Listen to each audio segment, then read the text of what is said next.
Was a girl running in our group. She had a high-speed motor in a 40 Ford Coupe. She had a racing cam and a supercharged. Look at Buddy, hot rod and large. She's a hot rod. She's a hot rod. You know, and it's bad to talk about this at Christmas, but I got to talk about this, Chuck. This is absolutely pitiful. Again, and we've talked about this before, you and I. Kia and Hyundai, they're sister companies. 4 major suppliers of Hyundai and Kia have employed child labor at Alabama factories in recent years. So hang on a second. So see, as soon as you read that headline, people think, okay, it's probably in some third world country. No, it's in Alabama. It's in Alabama. Just a couple hours south of here, by the by. Yeah. It says here a Reuters investigation has found, and state and federal agencies are probing whether kids have worked at as many as a half dozen additional manufacturers throughout the automaker's supply chain in the southern U.S. state. This sounds to me like an Alabama problem. Right. How do you let this go on? At a plant owned by Hawashin America. It's H-W-A-S-H-I-N, Hawashin. Okay. Maybe the H is silent. A supplier to the 2 car brands in the South Alabama town of Greenville, a 14-year-old Guatemalan girl worked this May assembling auto body components, according to interviews with her father and law enforcement officials. At plants owned by Korean auto parts maker Ajin Industrial, in the East Alabama town of Cusseta, a former production engineer told Reuters he worked with at least 10 minors, and 6 other employees of Ajin said too worked alongside multiple underage laborers. This is sick, Chuck. I think this is sick. The news follows a Reuters report in July that revealed the use of child workers, one as young as 12. I'll have to tell my son about that when he says I can't clean the house. I say you can put car parts together. Yeah, you can put automotives together. You can be building seats or whatever. And this is by Smart Alabama LLC, a Hyundai subsidiary in the South Alabama town of Luverne. In August, U.S. Department of Labor said that SL Alabama LLC, another Hyundai supplier and a unit of South Korea's SL Corporation, employed underage workers, including a 13-year-old, at its factory in Alexander City.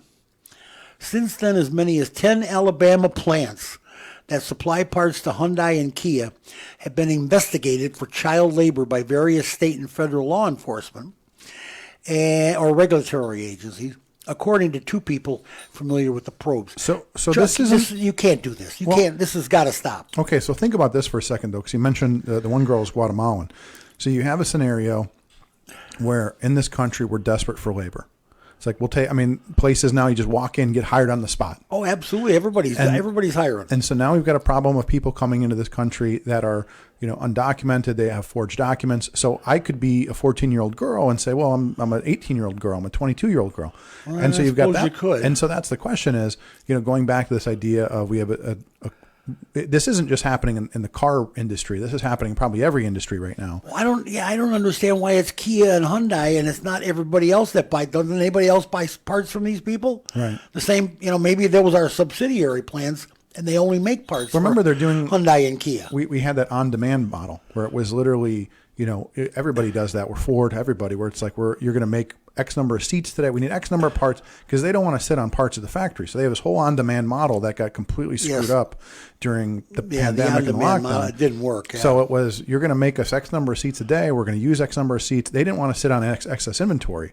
So, that's sort of the idea is you probably have a factory that's making a specific set of parts for another specific factory down the street. And they were just desperate. So we need X number of workers to keep this line going. Otherwise, we're going to lose our contract and all that kind of thing. It's going to have to be people that can't draw unemployment because everybody else is on unemployment. They don't want to work. Oh, well, that's another story for another raw show.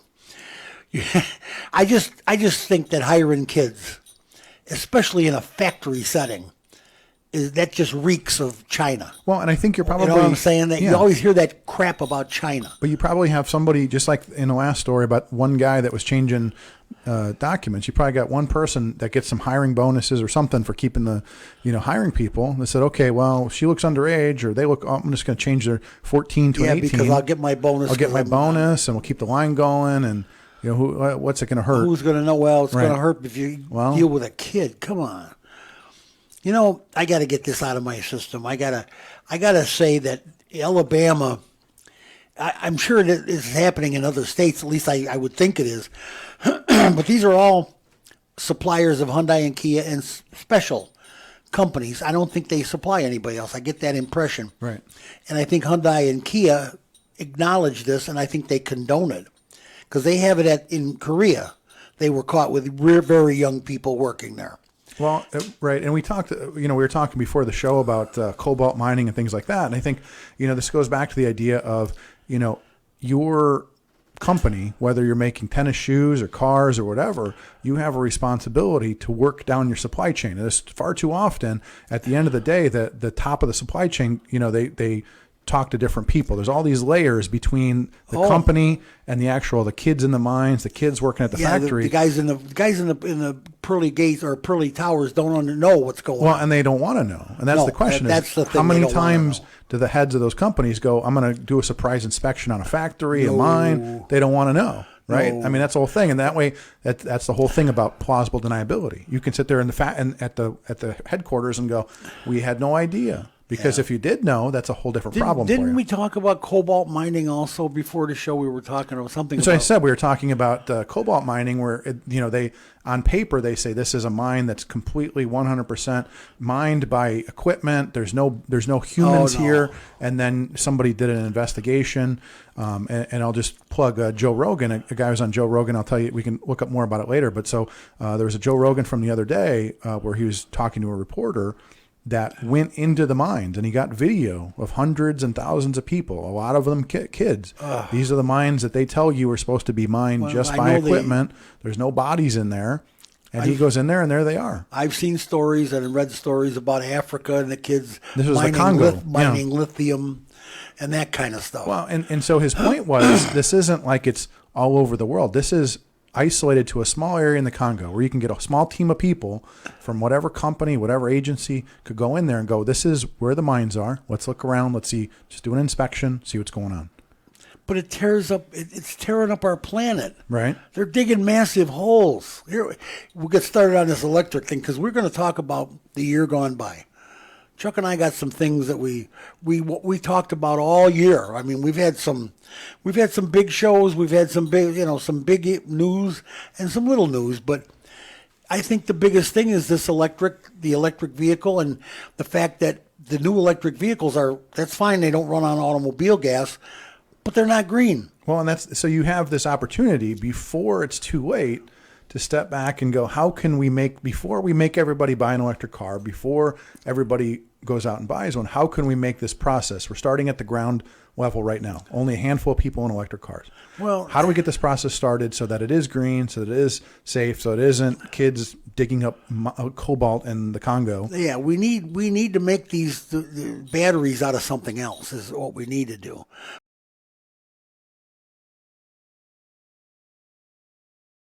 It's done. We sold a ton of batteries on Monday, Tuesday, Wednesday. So can we talk about this for a minute? Because we had this storm front come through. We had the cold weather come through the last few days. I always, whenever this happens, I start seeing those news stories about all these things you should do. And then you read one story and then the next story, says to do the opposite. So like, for instance, now all the stories this week have been saying, don't warm up your car anymore. It's bad for it. So what are your thoughts on that? Well, they say that. Warming up your car to the point that it's your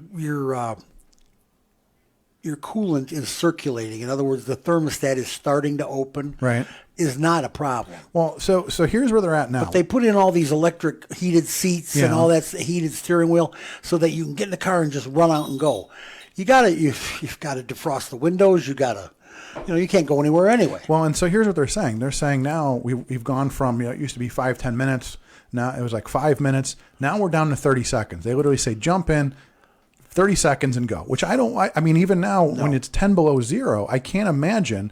And you know, there's a big difference between 30 degrees and 10 or 20 below zero. Your oil hasn't had a chance to circulate properly in 30 seconds. You need to wait. And so that's transmission oil too. I mean, you got to remember the transmission oil is pumping all the time the car's running, even if you're sitting still. Right. And I think there's a big difference. You know, in my case, for reasons we don't discuss, my cars are outside. Some people have a heated garage. That's fine. Jump in your car and go. In my case, you know, my cars have sat outside. It's 10 below. We're not going to wait. You know, 30 seconds is ridiculous. No, I think it's got to run a little while. Yeah, it's got to run. It just does. And I think I would say common sense. Again, if it's 10 below, don't jump in your car and go. If it's you know, if you're in a heated garage, it's a nice day, then you can maybe do that. We got a heated garage here at the condo. My wife is one. She who will be obeyed goes down, and if the fan goes around once, she's got it in gear. Right. I say, just let it run a little bit. Let the oil get circulated. They literally in these articles they said the time it takes to put on your seatbelt, which should be 5 seconds, that's all you need. I think that's ridiculous. No, I think it's bad advice. It is ridiculous, and you're not hurting your car by running it. Wow, you know what they're saying. Warm up. It's not green, George. It's not green to let your car run for 2 minutes. That's too bad. Well, but again, we're not talking about 30 minutes. Well, you know what? Here we go with green again. I'm going to tell you something. The newer cars, you know, what comes out of the tailpipe is virtually green. Right. It's almost next to nothing. We are on the verge of making an internal combustion engine that puts out nothing. But no, we got to go electric and start tearing up the planet, digging up holes. And China wants to go all electric. So what do? They build 5 new coal-fired plants. How green is that? Yeah.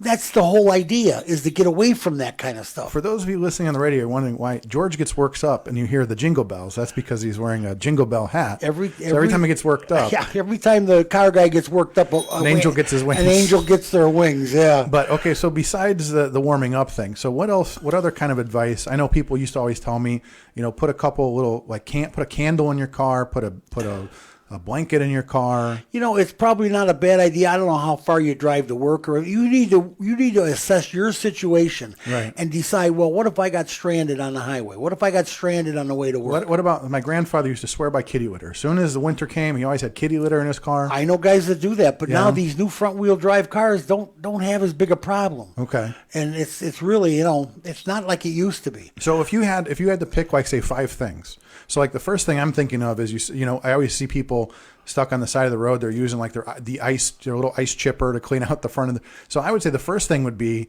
you know, maybe some sort of little folding shovel or something. You got to have a little something to dig. Something to dig with. If you get yourself buried, you're front wheel drive or not, you're not going to get out without digging a little bit. And even in really cold temperatures, what you see is, you know, you might have a situation. This happened to my wife one time where the plows come through, they don't do a great job, and they leave a drift somewhere, and then you get stuck. She had a little car, front wheel drive. Yeah. As soon as you hit a little snow drift, she's stuck. You're done. Yeah, you're done. And so she, you know, it's like every time I said, well, I'm too far away. You got to call a tow truck, pay a guy $100 to pull you out. And that's just the way it is. They've got some of these things now. You talk about having something, a shovel, one of those old Boy Scout shovels that folds the folding up. little shovel. That's fine. But the other thing they have is they have these mats. Oh, interesting. That you can lay down for your tires. Okay. Where you can get out. Okay. You drive out over the mats. So do you warm it up or you just put it down? We got to warm like the car up a little bit. But it's not like a heated mat. Like no, it's just it's literally just a rubber mat that you put down. It's or traction. Even they have ones that are like mesh. You put this mesh thing down. Or same whatever. way. Chains. Okay. That. So again, you're looking for a last minute Christmas gift for somebody. Yeah, there you go. That's a great idea. That and WeatherTech mats, so the car. Oh, the WeatherTechs are. Doesn't get WeatherTech makes these mats that go in under the tires too. Okay. If it's rubber and it's made for your car, it's made by WeatherTech. You know, WeatherTech, I have WeatherTech in my car, and there are times I do too. I've got this old car, been there and then I take the WeatherTech mat out, and it looks brand new. Carpet looks brand new. Yep. Yeah. Oh yeah, I have to watch out because I drop my Burger King hash browns on them. You leave your Big Ben burger and stuff. Yeah, my Big Ben burger drools on them. And there's onion rings. Or I drool on them when I'm on my way to Blue Top. You know, there's several things you could do. Okay. You want to keep a blanket. It's not a bad idea in case you're stranded. You make sure you have your phone. I mean, everybody's got a phone these days, so you shouldn't be stranded for long. Right. No matter who you are. I mean, it's an interesting thing though, because you know you have times where, so like in the last couple of days, we've had the highways. There may be a situation where you get out on the highway, a truck jackknifes, you get an accident, you're stuck. I mean, you're just going to be stuck for a little while. You can't turn around and go back the other way. Well, if you've got an electric car and you're sitting out in the cold, you got trouble. That should be your phone call. You text the police, say, by the way, this is an electric car. Get here, get to me first. Yeah, get to me first because I'm an electric car and I'm going to lose power. My electric seats aren't going to keep me warm all day. I'm losing power as we speak. Right. Now, I had a guy from Amazon deliver something the other day, and I asked him, is that gas or electric? He goes, this one's electric. He said, I've driven both. I do them both, but today I'm driving electric. I said, how you like it? Oh, I like it. There's a lot more room in it. I said, how's the heat? Well, it's always cold in one of these vans. And I said, no, how's the heat? Yeah. It's adequate, he says. That's what he said. Adequate. Yeah, and it's quiet driving. I said, how's the range? Oh, I got to get back I got to get back on time. This is how they're going to keep me on time. They're going to give me a truck that if I don't get back by 3 o'clock. Well, but that's the thing, though. I mean, that's the whole idea about on a cold day. Now his range is cut in half. So now they expect him to do X number of deliveries that I can't because I need to charge twice as often. Well, yeah, in the cold weather, they're not conducive to cold weather. Yeah. But things are going to change. Yes, they are. I got to tell you, my favorite story from the whole year, of course, everybody knows, because I talk about all kinds of recalls and airbags and electric vehicles, and I'm just up to my nose with electric vehicles and their cobalt and lithium and all that garbage. Almost said it. And I got to tell you, my biggest story, though, is Carlos the Edsel. That was my Carlos Goshen. That is just so cool of a story, an ongoing story. The two guys that helped him out, the one Green Beret and his son, they just got sent back to face trial here in the United States. They were in prison in Japan. But Carlos the Edsel was in Japan, got in a crate marked audio equipment, and shipped himself to Israel or wherever he went. Jordan. He went somewhere where I think he's a Jordanian. He has Jordan citizenship and he has some South America, like Brazil or something, Argentina citizenship. But Carlos, he just outfoxed everybody. And I just think that is so cool. That is my favorite story of the year, Chuck. I can't tell you how this guy, he is like what was it, I can't remember the name of the show. It was a show with a halo in it. The guy, I can't remember the guy, but it was a TV show where the Saint, that's what it was. Okay. And he could get out of anything. He just disappeared all the time. He was a cool guy. But that was my favorite show.